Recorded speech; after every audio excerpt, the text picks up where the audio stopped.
Hello, everyone. I'm finally back. I apologize for being away these past few months. K-pop has been somewhat uneventful, which left me uninspired. However, I'm now back and we have plenty to discuss. So, let's dive in. My sisters have just released a new album called Drama. It's a bit of a bittersweet release because we were all holding our breath for a full album, but by now we should know better. SM Entertainment, seriously, get it together when it comes to managing groups, especially the girl ones. Look at the mess they made with Red Velvet's upcoming album promotion.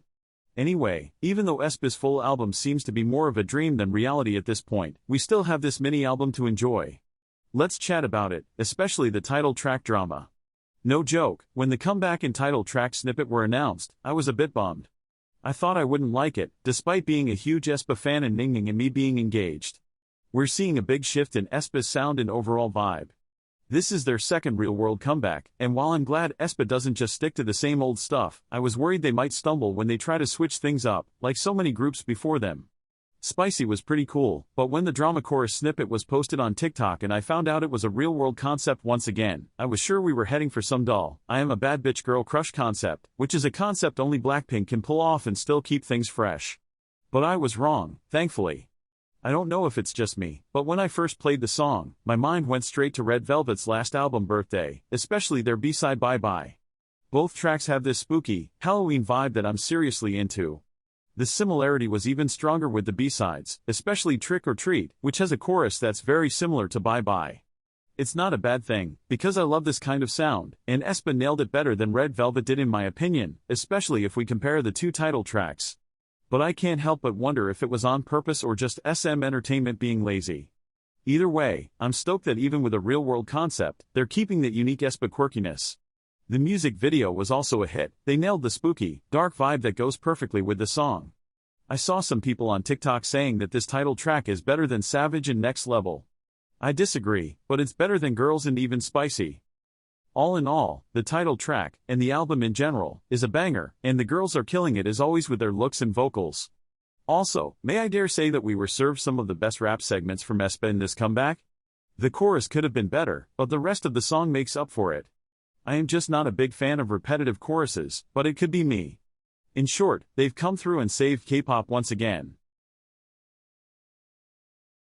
And so, our girl Soojin finally made her comeback, dropping an album after disappearing from the K-pop scene for over 2 years since she left G-Idol. Now, one thing you should know about me is that I'm always rooting for the underdogs. Kicked out from a group or left for some unfair reason? You bet I'm gonna be there cheering them on.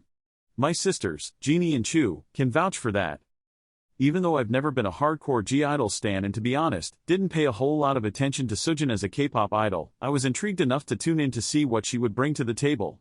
Now that I've listened to her title track, Agassi, and heard a ton of positive chatter about the album's other tracks, I gotta say, I'm genuinely surprised by the outpouring of love from the K-pop community. Okay, so here's the thing. A ton of fans were really into Soojin before she left G-Idol, and they were all super hyped up about her solo stuff. And while they were busy tossing roses at her feet, I kinda found myself scratching my head and going, really? The title track? To me, it was just pretty meh and had way too many vibes similar to Flower by Jisoo. I mean, come on, you can't tell me I'm the only one who noticed this almost uncanny similarity, both in terms of the music and the aesthetics. When Flower dropped, loads of people were complaining about its empty chorus and how it was a snooze fest. I admit, I was one of them, at least partially. So, it's just weird that these same folks are now belting out Soojin's praises. I'm just not seeing it. And yeah, I get it, a lot of people love to take shots at Blackpink and they would have probably criticized Jisoo's solo anyway. But Agassi has been received super well, and maybe I just don't get what all the fuss is about. But hey, it wasn't all bad. I mean, she did manage to outdo a lot of G-Idol songs, which is not a hard task. But if you're asking me, she could have done way better than this.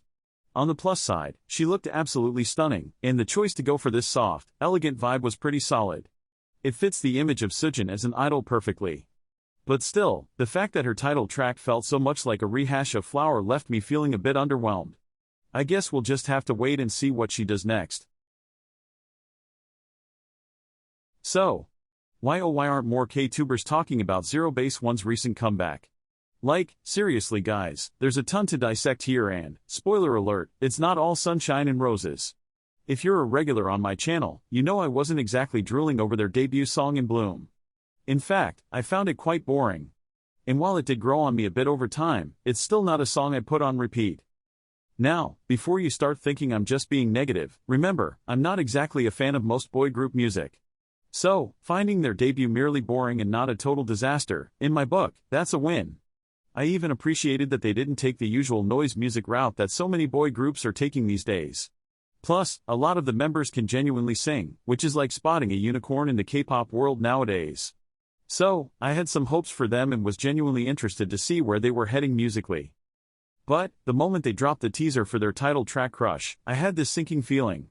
And trust me, I wasn't alone in my dread considering all the tweets and TikTok comments I read. I tried to stay positive and wait for the full song, but nope, my initial impression didn't change. The music video is as exciting as watching paint dry and the song itself is a total letdown. Don't get me wrong, it's not the worst thing I've ever heard, but considering the high hopes I had for this comeback and the thought that Zerobaseone was going to be a breath of fresh air amidst a sea of noisy and uninteresting boy groups, the disappointment hit hard. You could have told me that this song was a Stray Kids reject and I would have believed you. After gritting my teeth through the title track, I didn't even bother with the other songs. I'll give Zerobaseone one more shot, but if their next comeback is another noise music fest, they're done. And that's a real shame because they genuinely have talent.